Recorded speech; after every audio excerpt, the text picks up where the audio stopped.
Hi there, savewith.crypto. Okay, so since the first week in December, I've been making some bots, Ethereum, Bitcoin, Gala, and Woo were my bots. I stopped most of them yesterday just by letting them finish the current cycle, and then they just kind of stopped. Or maybe that was the day before. Yeah, Thursday that was.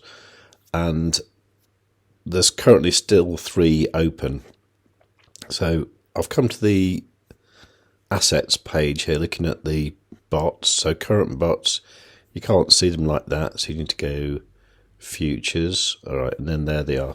Okay, so it's Bitcoin, Ethereum, and another Bitcoin one. I've actually set these ones to finish on the current cycle. So for example, this one is on the 2nd cycle, and that will now finish on the 3rd. This is on the 10th, it will now finish on the 11th. This one is on the 29th, and it will finish on the 30th cycle. The reason being is with these ones, the take profit price is just a bit too high. I mean, it's right up here at 42953. This one's even higher at 42898. I think that's what I might do actually. I might lower the take profit on this one. Just have that down to 4%. Okay. And then maybe the Ethereum one, just take that down to like 5%. The reason being is these bots were created when the price was a lot higher. So I really want these to finish, and then I can start new bots lower down. Now, if you want to restart any bots, it's not totally obvious how you do it, but I'll show you.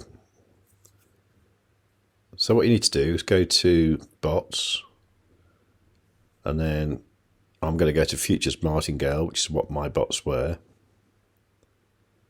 Okay. Then I'm going to scroll down here to my current bots. Okay, so I can see my 3 current bots that are running. If I go to bot history, okay, I can see the 7 bots that I've already closed.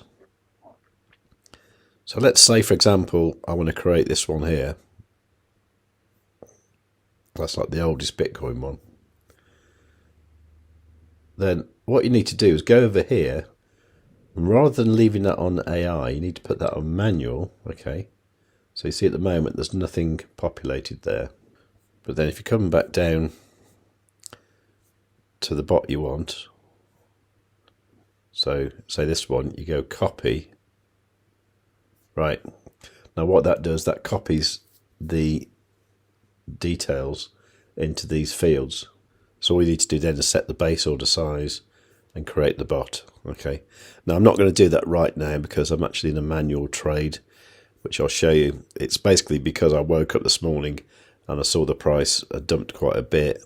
It was at the bottom of the VWAP indicator that I use, and I thought that's probably not a bad time to go long.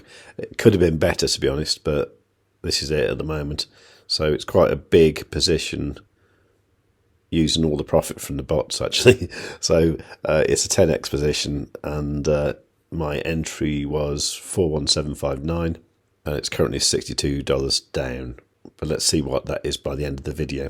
My plan here is to possibly expect the price to get back up to this kind of level, so do something like that, and then round about here I'll take profit, something like 42.8, but we'll have to see about that.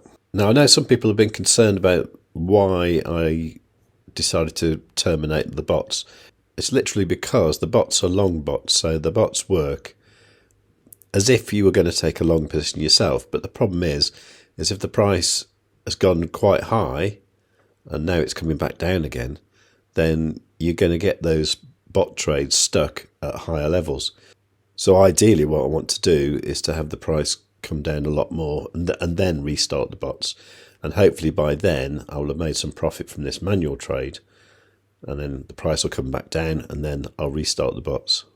So that's what I'm doing. What you need to look out for, just to make sure you're safe, okay, is the liquidation price. So for example, this Bitcoin one, the liquidation price is 18,078 USDT. I don't think we're going there anytime soon, probably never again, to be honest. The Ethereum one is 1438. Once again, it's quite a low figure. And this Bitcoin one here, 18,500. If you feel like the liquidation price is too high for your liking, what you can do is go to margin here, click the little pencil, and you can increase the margin if you've got available USDT in your USDT futures account. Okay, I hope that's clear. Any questions, just leave them below and I'll endeavour to answer them. So I suppose the question is what is it likely to do right now? Okay, well, it's Saturday morning. It's not the ideal trading time at all, is it really? And just having a quick glance at it. I mean, I've drawn this trend line here. I don't know how relevant that is, but if it clings to that, then hopefully the price will go up there, then eventually break out. Maybe it'll do that. This CME finish from the 1st of December is now looking much nearer than it used to. So that's at 39,290. So that is a possibility as well. Although it's unlikely the price would go down at the weekend, and it would also still technically wouldn't fill the gap either because it's the weekend. So I don't really know, to be honest. I'm no expert at TA, as you know, but I would expect that we'd probably meander around here for a little while, and then on Monday possibly dump back down here, fill that gap from December, and oh look, there's a Bart Simpson type pattern, isn't there? Almost, it could be something like that, and then we'll be back here again at 39k. That's possible. Bearing that in mind, I look back over the last year to see how the price was doing, and if there were any reoccurring type patterns or anything like that. So if we zoom out on the daily time frame and look at what's been happening over the past year. Now, this is where we were last year. This was 31st of December.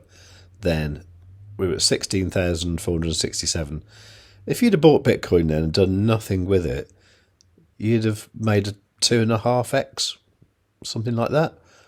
So this is where the idea of the dollar cost averaging comes in, because if you were spending, say, like $1,000 back then, you would have been buying 2.5 times more Bitcoin than you were today, but that's how it works, yeah? So anyway, back then, it looks like we had an upside down Bart Simpson, right? So it had come down here in November, wiggled along through Christmas, then it gone back up, then it gone to here, got to January, went in this parallel channel going down, which is a bullish pattern because that broke up here in February.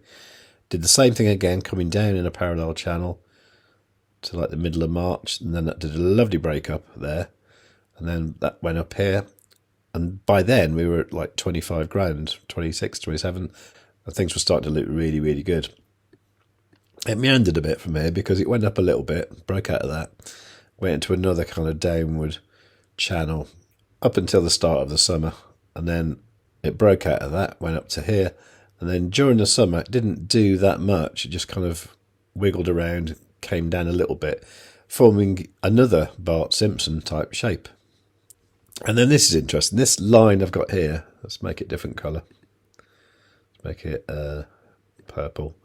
That purple line there, that was something that Coins Kid, that's Tom from Coins Kid, another YouTuber. Tom's great. He does really good TA. He talks very quickly, but he does very good TA. It's very cool. He's got his own private membership thing. I'm not in that, but I do like to look at what he's doing. Now, he'd said at that point that Bitcoin's following this trend line down here, and the minute it breaks that trend line and does a retest, then we know it's going to be really, really bullish. And bloody hell, was it?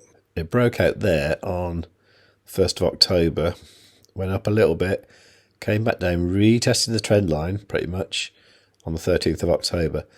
And then look at that. What's that? From there to the recent high, about 69%. That's a phenomenal move for Bitcoin, that is. Anyway, so that's what it did.